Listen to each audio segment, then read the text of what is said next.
Bonjour à toutes et à tous, bienvenue dans ce webinaire. Donc, je suis avec Géraldine Mercier-Dalle et Thierry Chiocchia qui vont intervenir donc, sur les deux thématiques de ce soir, c'est-à-dire référent cadre et conduite de projet pour représentant syndical. Avant cela, en fait, je voulais vous donner quelques mots sur le CREFAC. En fait, le CREFAC, c'est l'organisme de formation de la CFDT Cadre qui est au service des adhérents, des militants et des élus cadres. En fait, cet organisme de formation propose à la fois des formations syndicales et des formations professionnelles. Alors, celles qui vont vous être présentées ce soir, en fait, ce sont deux formations syndicales. Alors, en fait, l'objectif que l'on s'est donné sur ce webinaire, c'est de vous présenter en fait les grands thèmes qui sont abordés dans ces deux formations, en fait le pourquoi de ces formations et aussi échanger avec vous sur ces thématiques. Vous aurez la possibilité en fait après chaque intervention d'utiliser en fait dans votre partie le petit onglet conversation pour poser vos questions. En fait, on n'a pas permis l'utilisation des micros parce que vous êtes nombreux. Donc, plus de 180 inscrits. Donc, vous avez cette possibilité-là de nous poser vos questions par l'onglet conversation. Donc, avant de donner la parole à mes collègues, donc je vais me présenter. Donc, je suis Corinne Baudry, je suis responsable formation du CREFAC.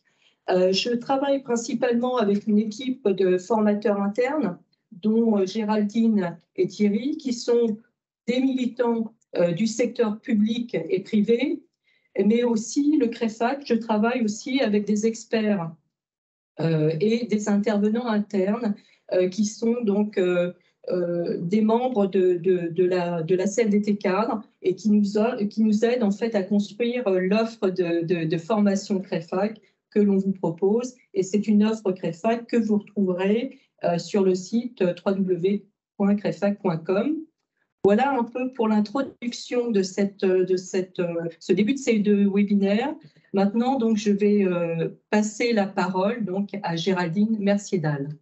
Donc, comme l'a dit Corinne, et ça va être aussi le cas pour Thierry, je suis salariée d'une entreprise de services informatiques, adhérente à la FGMM historiquement parce que mon entreprise était constructeur informatique à l'origine. Je suis élue CE, CSE, déléguée syndicale depuis une quinzaine d'années. Membre du bureau national cadre depuis quelques années aussi, et formateur à la CFDT depuis une dizaine d'années et au CREFAC depuis 5-6 ans, on va dire. Voilà. Et je suis formateur sur le dossier référent cadre et j'ai participé en grande partie à sa conception. Alors, je voulais juste commencer par une petite genèse historique du dossier référent cadre. En fait, dans la résolution du congrès de Saint-Malo de la CFDT cadre en 2017, il a été important on a identifié les besoins d'accueillir et rejoindre tous les salariés et d'être au plus proche du terrain. On a mis en avant la question de la proximité géographique.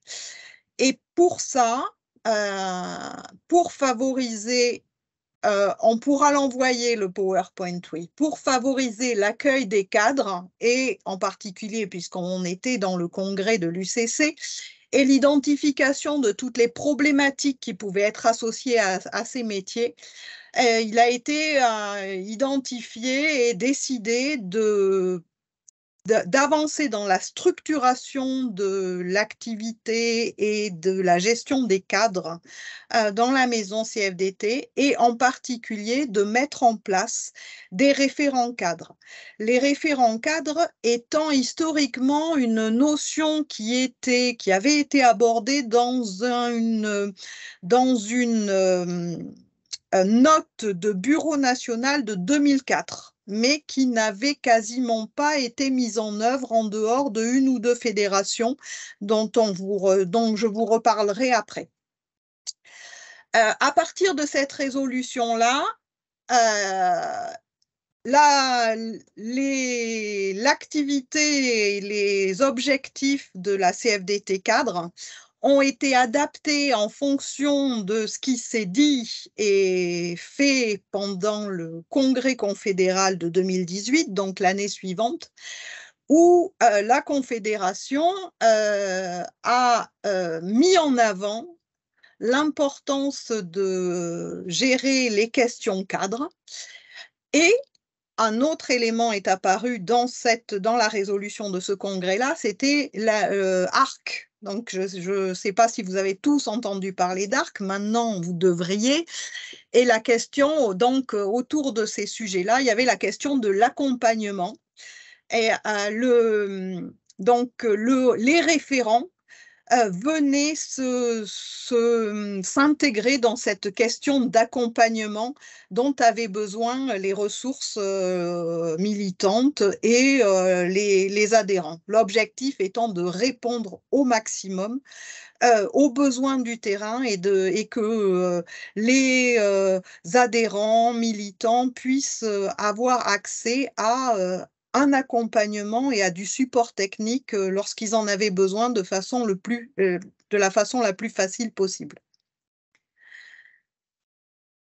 Je vous ai tout à l'heure dit qu'il y avait, en fait, au moment où on s'est posé la question de mettre en place un réseau de cadres, donc la CFDT cadre a demandé au CREFAT de travailler sur un dossier de formation et à ce moment-là, donc, on a identifié 2 fédérations qui avaient commencé à mettre en œuvre des réseaux de référents. C'était la FEAE et la PSTE. Donc, je suis allée voir ces réseaux-là et ces 2 fédérations pour interroger les référents et les responsables de ces collectifs de référents pour savoir ce qu'ils attendaient ou ce dont ils auraient besoin dans une formation des référents. Et donc, de ces entretiens, réunions, sont ressortis 2 gros blocs. Une partie autour de qu'est-ce que c'est la mission du référent, qu'est-ce qu'on attend des référents. Alors, on a identifié la question du relais, du soutien des sections des adhérents, le fait de mailler les territoires et d'être au plus proche du terrain, d'essayer d'avoir des remontées de terrain, les fédérations ayant besoin effectivement de ces remontées de terrain. Qu'est-ce qui se passe dans les sections? Qu'est-ce qui se passe sur tel territoire, avec potentiellement des problématiques et des choses qui peuvent être différentes. Les questions autour de l'animation des problématiques cadres, donc réfléchir aux problématiques, mettre en place des événementiels sur le périmètre cadre ou sur un périmètre géographique, sur une thématique particulière. Le fait de réfléchir sur un thème, alors annuellement lors de séminaires, donc ça c'est des choses qui étaient déjà faites plus ou moins dans les collectifs de référents qui existaient.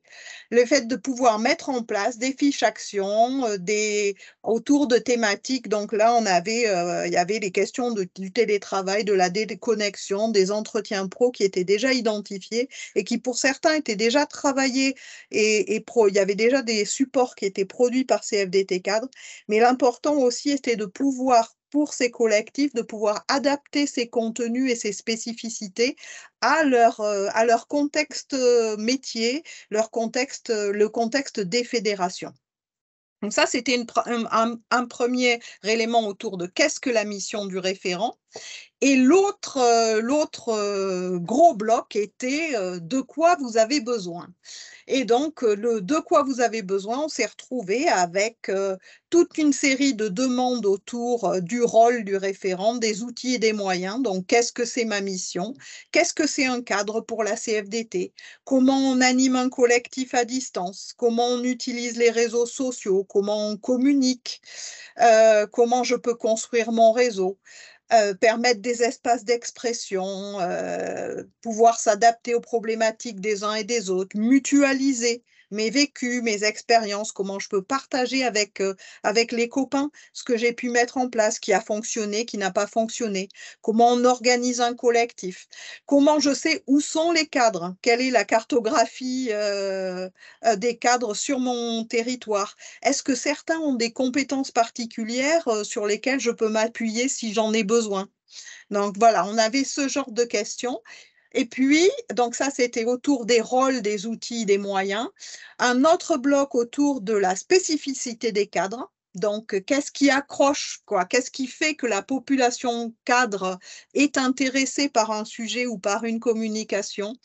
Euh, quelles sont les actions qu'on peut mettre en place pour fidéliser?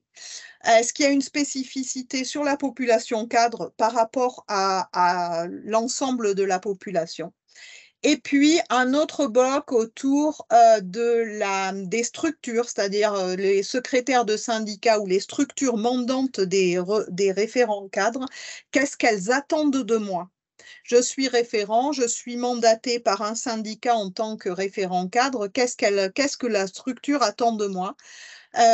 Comment je construis, par exemple, un plan de développement? Est-ce qu'il faut que je le construise? Est-ce que je dois identifier des partenaires extérieurs? Comment je trouve les outils et les moyens pour tenir ma mission et comment la structure met à disposition des outils et moyens pour que je puisse obtenir les résultats qu'elle attend de moi en tant que référent.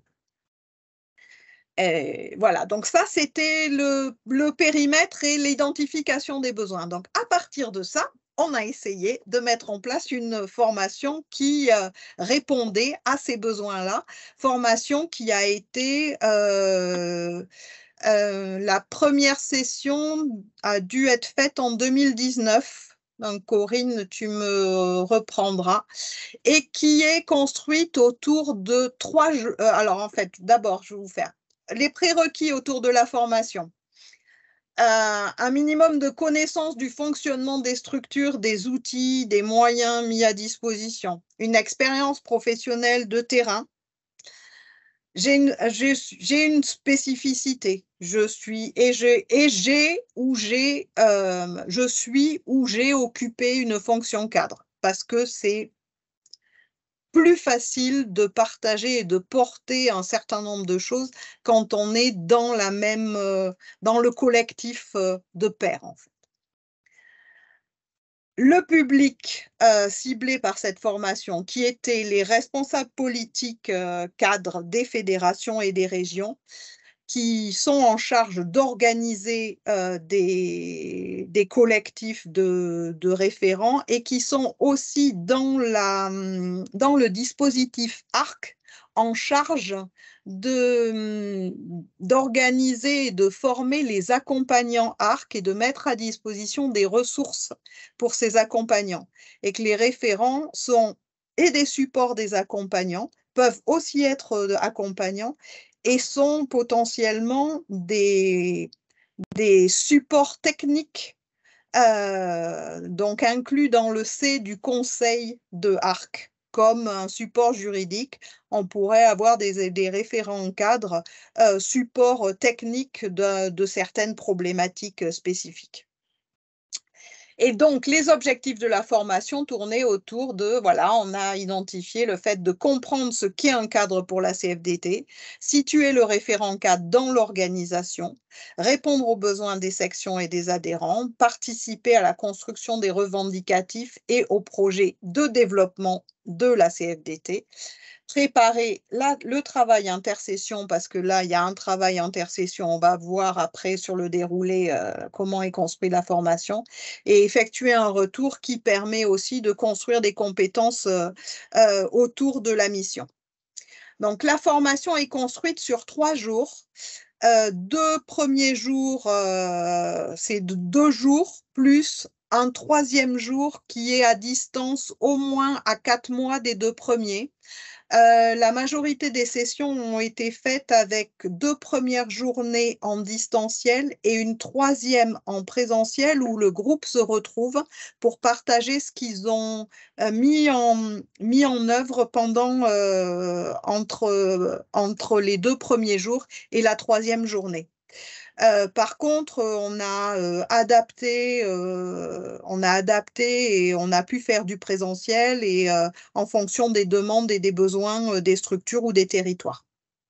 Donc, on a une première journée qui est construite autour des différents objectifs qu'on a présentés, dans lequel on retrouve des besoins identifiés par nos référents en place, à savoir, par exemple, voilà, représentants des structures et supports des sections, on va retrouver un objectif autour de comprendre comment et pourquoi la structuration, les positionnements et les valeurs impactent les revendicatifs. On a eu pas mal de retours autour de pourquoi les salariés les salariés cadres vont s'attacher à un positionnement CFTC, un positionnement CFE-CGC, alors dans notre cas c'est plutôt CFE-CGC, ou à un positionnement CFDT. Donc il y a tout un travail et tout un contenu dans la formation autour de pourquoi nous, CFDT, on va porter tel et tel sujet de telle façon et les autres vont le porter de façon différente. Donc il y a un lien entre pourquoi nous, on fonctionne comme ça, pourquoi les autres fonctionnent autrement. Et c'est aussi un élément qui permet de nous différencier. Qu'est-ce qu'un cadre pour la CFDT? Ça, vous retrouverez un certain nombre de choses sur le site CFDT Cadre, mais on a un temps de travail et de réflexion autour de ces sujets-là. Le cadre à la CFDT, c'est pas un statut, c'est un métier, c'est une activité, voilà, c'est pas un statut. Définir la mission du référent. La mission du référent, il y a dans la formation, on identifie un exemple de fiche mission du référent, mais vous verrez dans la formation, pour ceux qui y participeront, qu'elle se construit la mission avec la structure mandante et si ce n'est pas quelque chose qui est construit entre les différents interlocuteurs, c'est compliqué de la mettre en œuvre. Le fait d'être un relais, un soutien pour les structures et les adhérents. Donc là, on est sur cette partie, le comprendre ce qu'est un cadre à la CFDT et situer le référent cadre dans l'organisation sur la première journée. Une deuxième journée avec une intervention d'un grand témoin qui jusqu'à présent était l'ancien secrétaire général de CFDT Cadre, Laurent Mailleux, qui intervient dans la formation pour nous expliquer comment s'est passée la négociation sur l'accord national interprofessionnel cadre et qui permet de mettre en avant la façon dont on négocie. Donc ça a été négocié, quels sont les sujets, les thématiques importants pour la CFDT.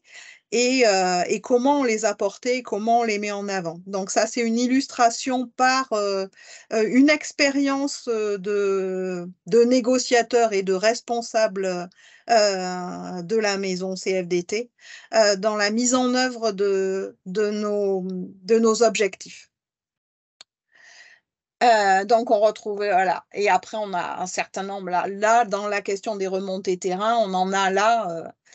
On a des questions autour de comment est-ce qu'on identifie les besoins. Donc là, on a un travail autour des outils et des méthodes à disposition des référents et sur quoi on peut s'appuyer. Dans les outils et méthodes, Thierry vous en présentera une autour d'une autre formation tout à l'heure d'ailleurs. Trouver des moyens et des outils, donc connaître la maison. Donc là, on retrouve effectivement les différents éléments qui avaient été remontés par nos référents qui manquaient, qui qui leur manquait ou dont ils avaient besoin pour tenir leur mission. Donc voilà, on retrouve le fait de repérer les bonnes pratiques et le lien avec la mutualisation, comment je partage mon expérience avec les copains, comment je fais pour ne pas réinventer la roue si quelqu'un d'autre a déjà travaillé sur le sujet ou a produit des choses. Donc là, je vous en ai parlé, c'est la partie négociation. Et donc la troisième journée, en fait, en fin de deuxième journée, les participants vont décider d'un projet intercession, donc de quelque chose à mettre en œuvre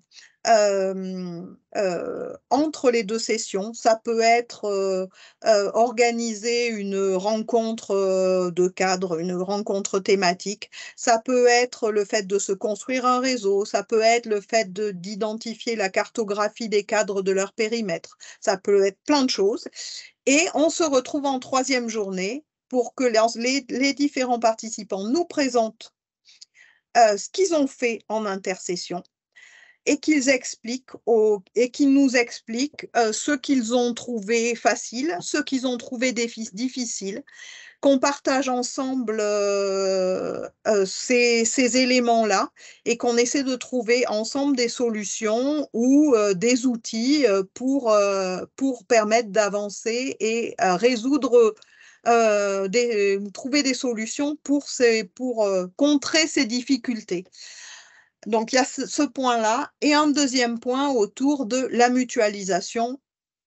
Qu'est-ce qu'on met en œuvre pour pouvoir mutualiser au maximum des bonnes pratiques et permettre aux uns et aux autres de bénéficier de ce que les autres référents ou la maison a mis en place et qui peuvent être en support dans les différents dispositifs dont ils auraient besoin pour tenir les missions. Donc voilà, ça c'est j'ai essayé de vous faire le tour ou de vous présenter assez rapidement ce qu'était la formation référent cadre. Jusqu'à présent, il y a eu, je ne sais pas combien, 5, 6 ou 7 groupes, Corinne, qui a dû faire la formation. Oui, on est sur. Dans les objectifs assez court terme, il y a un objectif, mais qui est plutôt dans les mains de CFDT cadre que du CREFAC, qui est d'organiser ce réseau de référents pour le faire vivre, et en particulier le fait que les référents cadres participent au comité national cadre qui se déroule tous les ans, pour qu'il y ait un lien de ce collectif avec les structures cadres de la maison. Voilà. Donc, on va donner la parole donc, à Thierry Kiokia qui va vous présenter conduite de projet pour responsable syndical. Bonjour à tous et ravi de passer ce moment avec vous et de faire la suite de Géraldine sur la présentation de nos outils. Rapidement, je m'appelle Thierry Kiokia.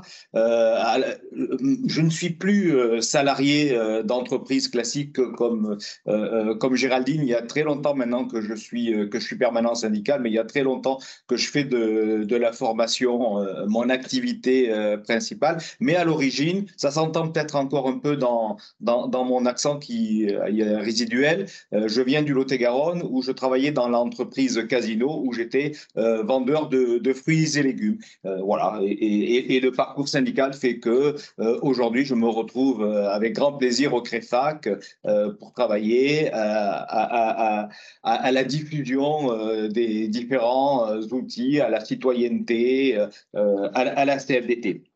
Alors, je vais, moi, vous présenter un autre outil, plus technique qui s'appelle la gestion de projet. Je vais essayer, non, je vais vous convaincre de vous inscrire à cette formation en vous montrant en quoi la gestion de projet est devenue importante. Pour cela, On va travailler en 4 temps. Un premier temps où je vais vous interroger, vous allez répondre à travers un outil WooClap. Alors, si vous ne connaissez pas, ce n'est pas très grave. Par contre, munissez-vous de votre smartphone. Et en un mot, donc, la première question que vous évoque le terme projet.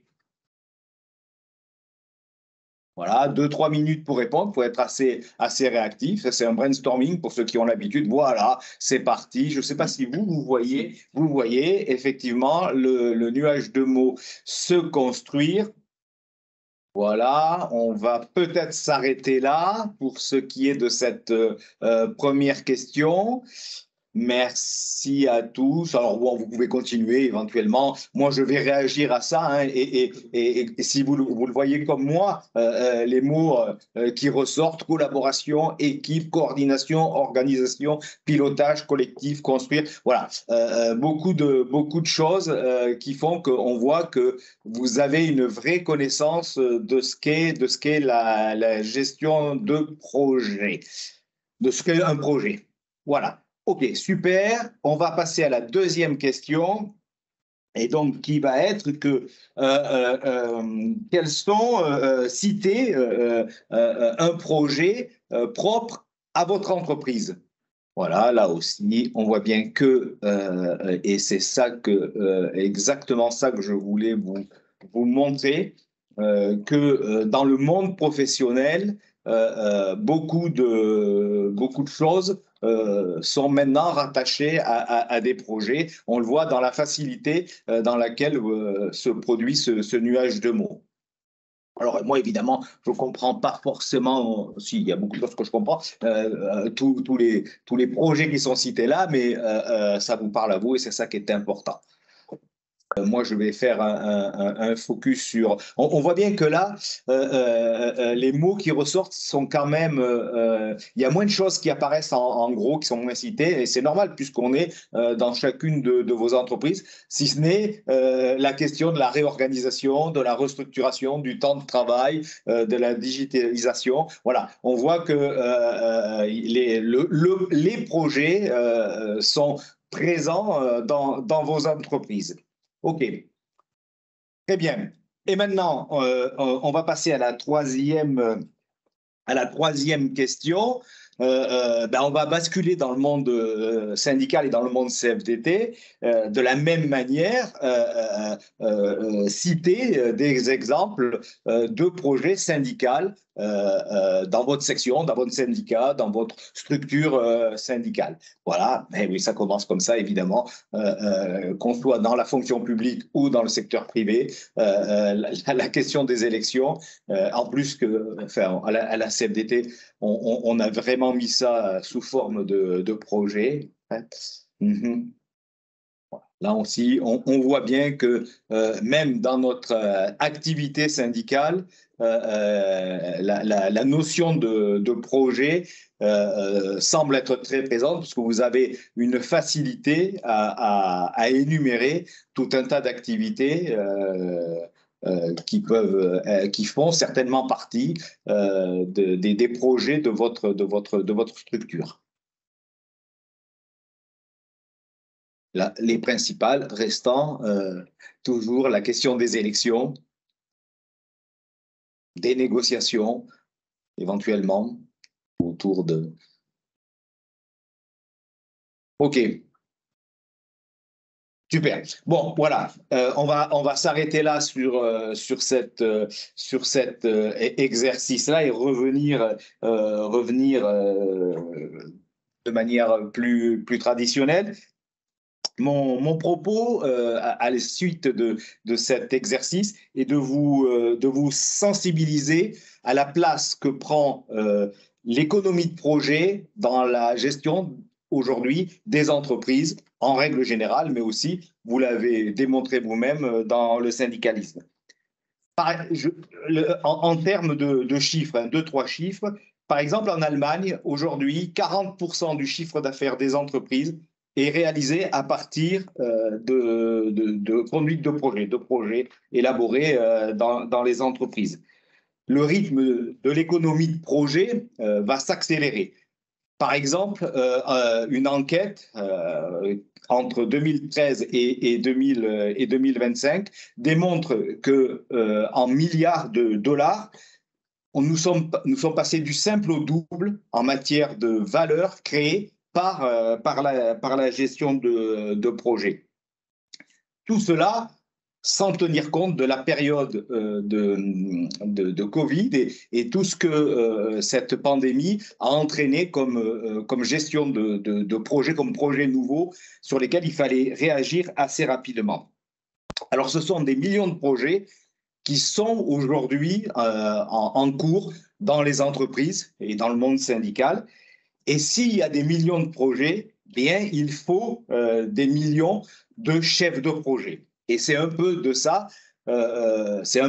l'objectif de cette formation, de vous montrer ce que c'est qu'un chef de projet et de vous armer, de vous outiller en matière de gestion de projet. Mais qu'est-ce qu'un chef de projet?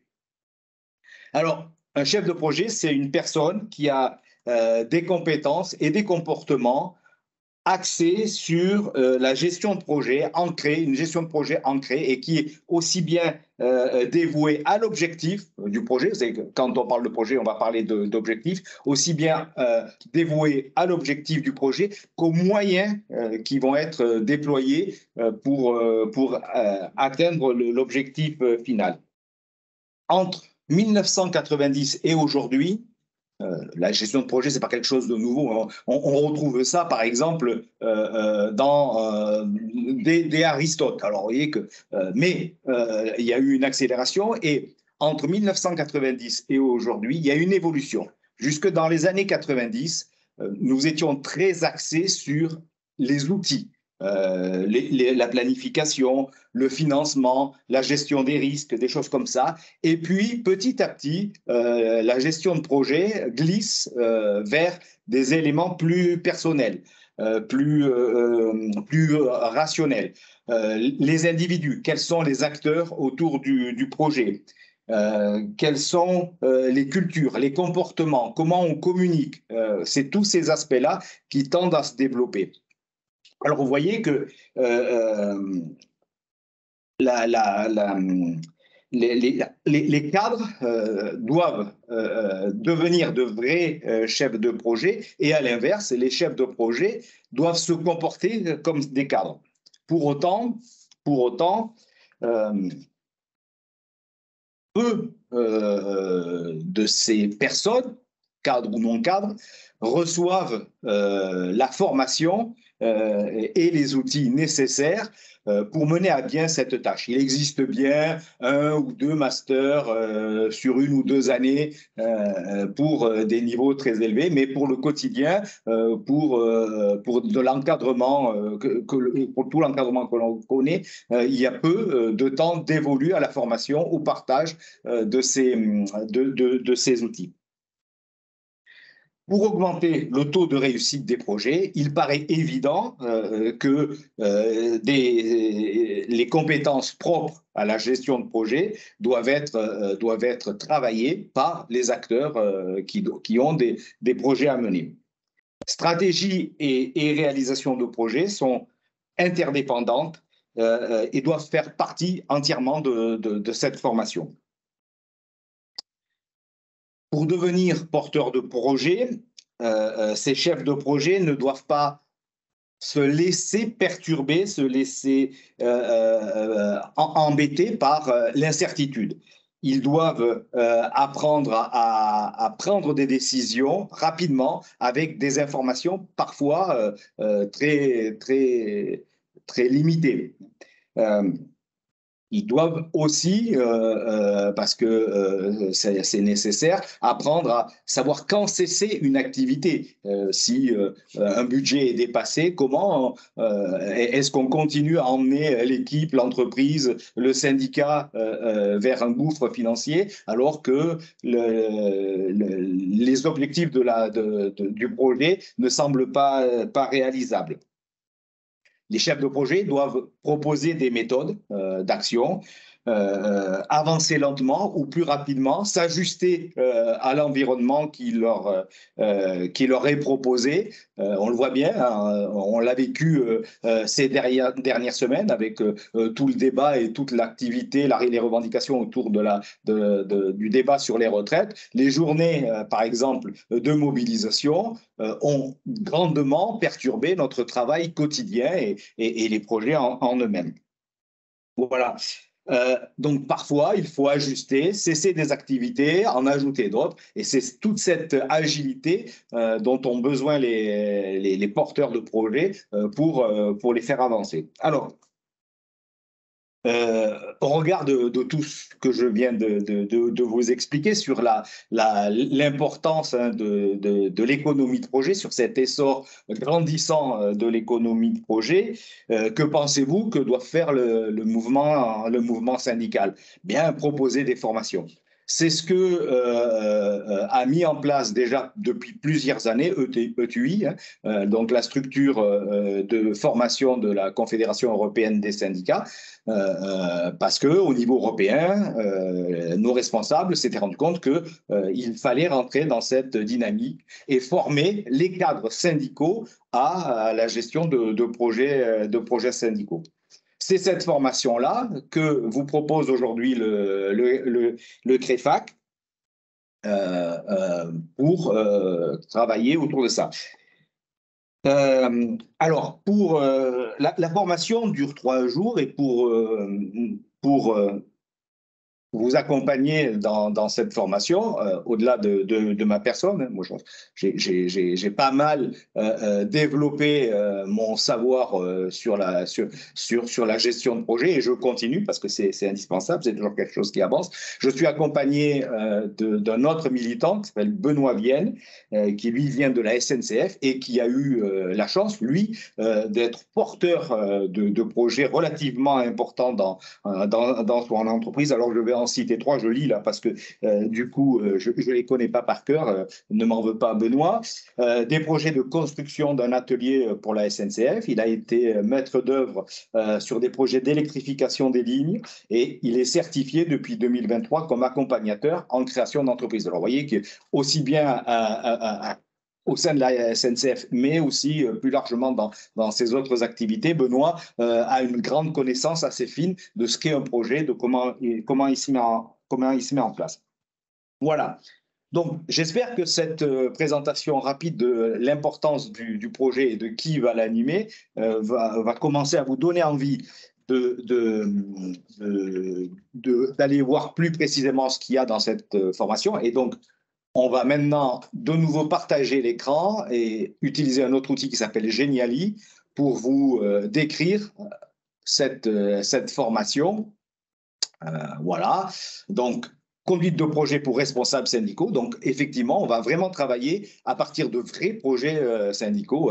Alors, quand c'est fait au niveau européen, c'est avec des projets de dimension européenne. Quand on est à la CFDT, eh bien, on est sur des projets soit nationaux, soit locaux, en tous les cas, des projets CFDT. Voilà. Vas-y. Alors, quatre éléments dans cette formation, les définitions, les caractéristiques du projet, c'est quoi un projet, l'histoire du cycle de vie d'un projet et l'ensemble du processus. Vas-y. Alors, voici les 4 définitions. Je ne vais pas forcément m'y arrêter, mais c'est les 4 définitions importantes sur lesquelles je vous ai interrogé tout à l'heure dans le projet, plus globalement, ce qu'est la conduite de projet, différence entre conduite de projet et gestion de projet. Et là, il manque le titre et on a perdu le titre. Mais c'est pas grave, c'est responsable, chef de projet, voilà, qui a sauté dans notre présentation dans la vignette 4, dans la partie 4. Voilà les 4 grands sujets de cette formation. Alors, Si on regarde un peu les caractéristiques du projet, c'est quelque chose de bien défini. Hein. Il doit être limité dans le temps, un financement, une envergure, une équipe, des disciplines, plusieurs disciplines en même temps, des financements qui peuvent être extérieurs et souvent, très souvent, associés à de l'innovation. Alors, pas de l'innovation forcément technique, mais de l'innovation en matière d'action. Voilà.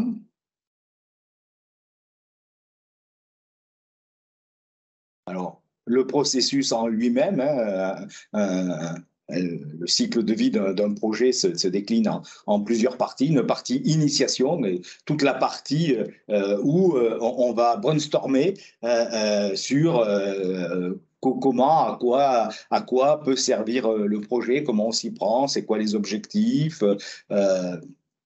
Et puis, quelque part, une validation, qu'il soit financier ou politique, hein, en ce qui concerne les projets syndicaux. La préparation et la conception en elle-même du projet, c'est toute la partie qui va être sur le calendrier de la formation, la planification, la définition du budget, toute la logistique, aussi bien matérielle et qu'humaine, qui sera nécessaire. Et puis, on va écrire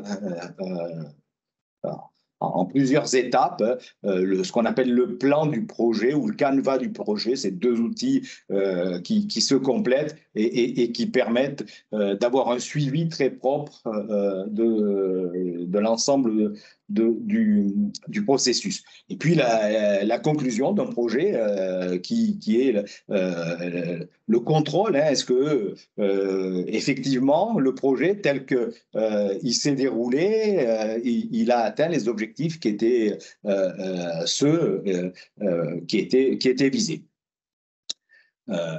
Et le suivi contrôle, c'est un peu la même chose. C'est les outils qui doivent être mis en place pour suivre l'ensemble du cycle. Voilà.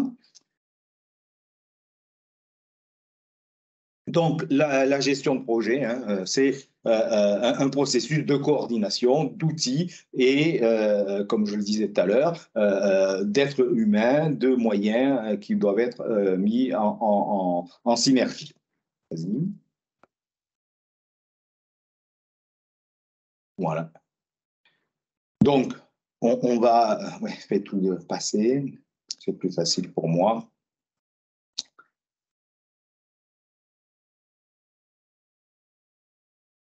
Donc, dans la formation, on va voir comment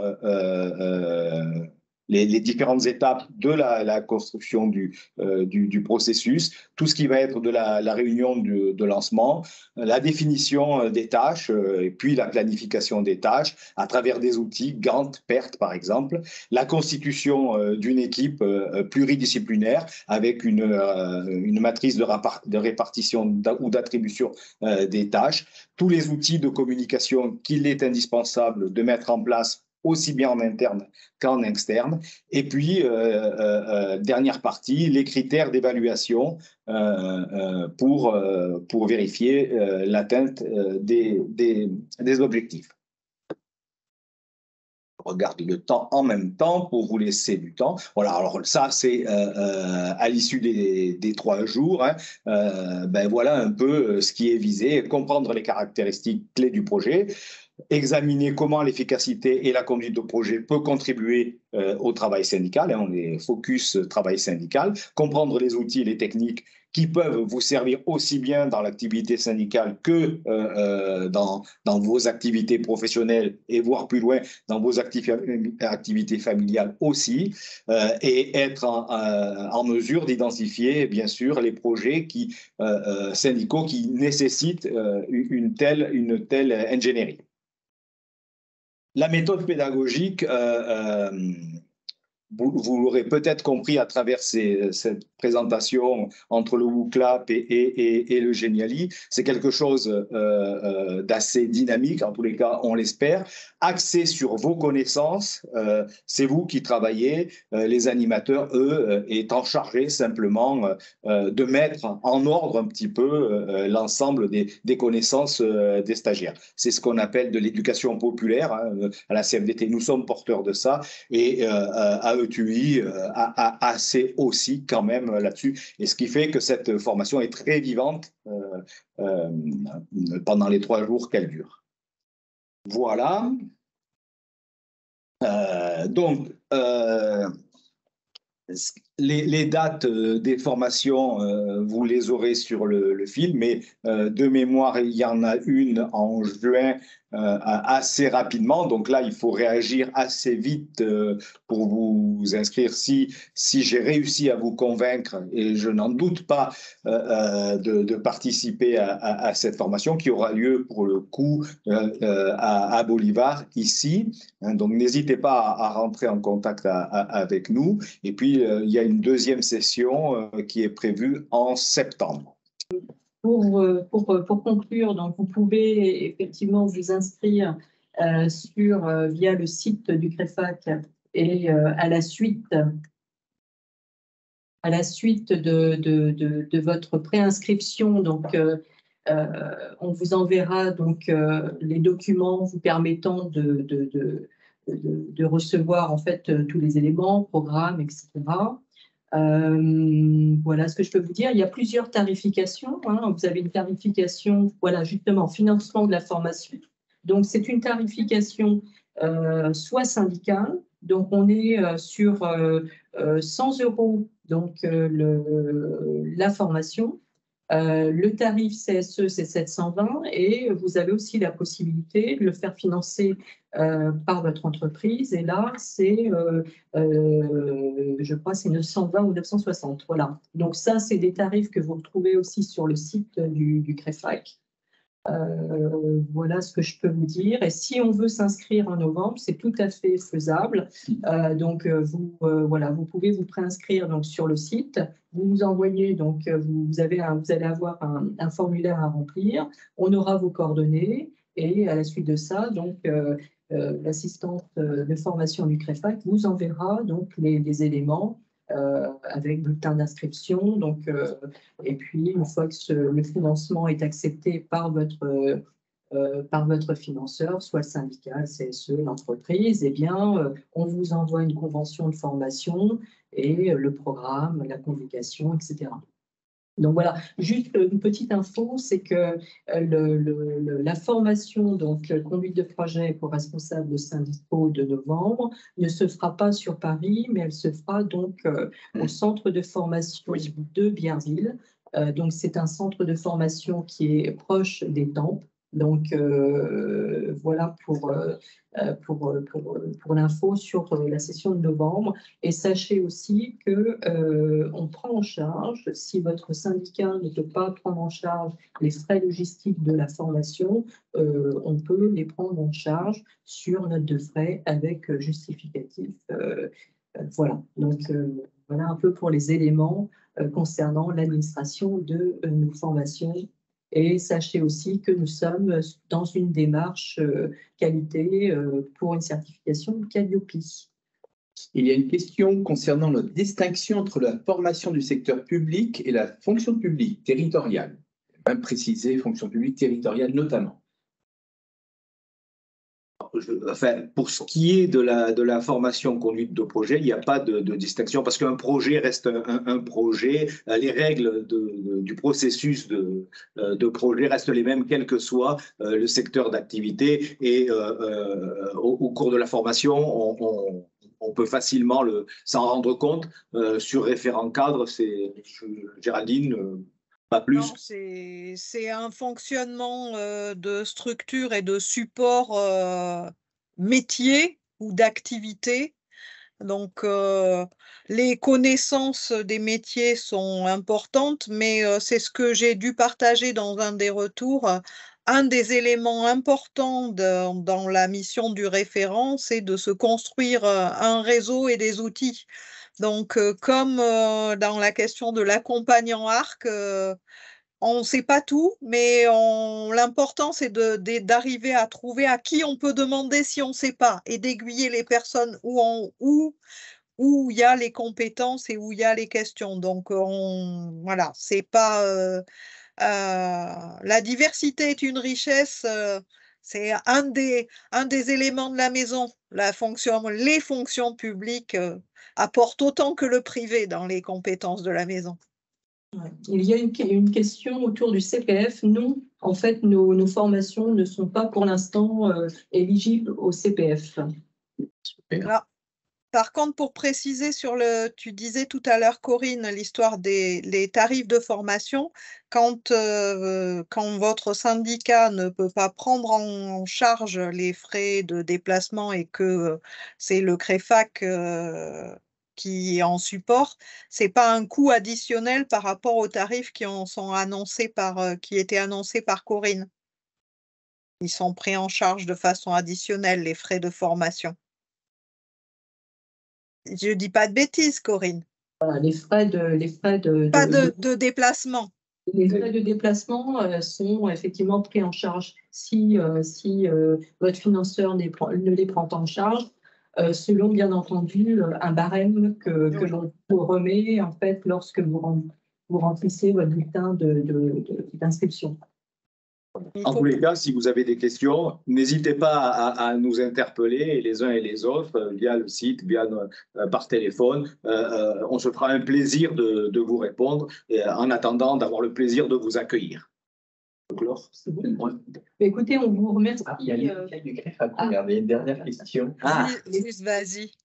Les initiales du CREFAC, en fait, c'est un centre de recherche et d'études pour l'accompagnement des changements. Voilà. En fait, le CREFAC, pour tout vous dire, c'est un organisme qui existe depuis très longtemps, depuis 50 ans, mais il a été remis un peu en marche, on va dire, en 2013 par l'ancien secrétaire général Jean-Paul Boucher sous sa forme actuelle, avec formation d'abord professionnelle et progressivement, avec l'aide des formateurs que vous avez eu ce soir, eh bien, l'offre de formation s'étend à de la formation aussi syndicale. C'est ça aussi qui fait la spécificité du CREFAC, c'est à la fois des formations professionnelles et syndicales. Et les formations professionnelles, je vous parlais d'experts tout à l'heure, eh bien, ce sont des formations qui sont co-animées par des formateurs du CREFAC et des experts. Voilà. Ok, écoutez, on vous remercie infiniment toutes et tous et on vous souhaite une excellente soirée. À bientôt. Merci à tous. Merci.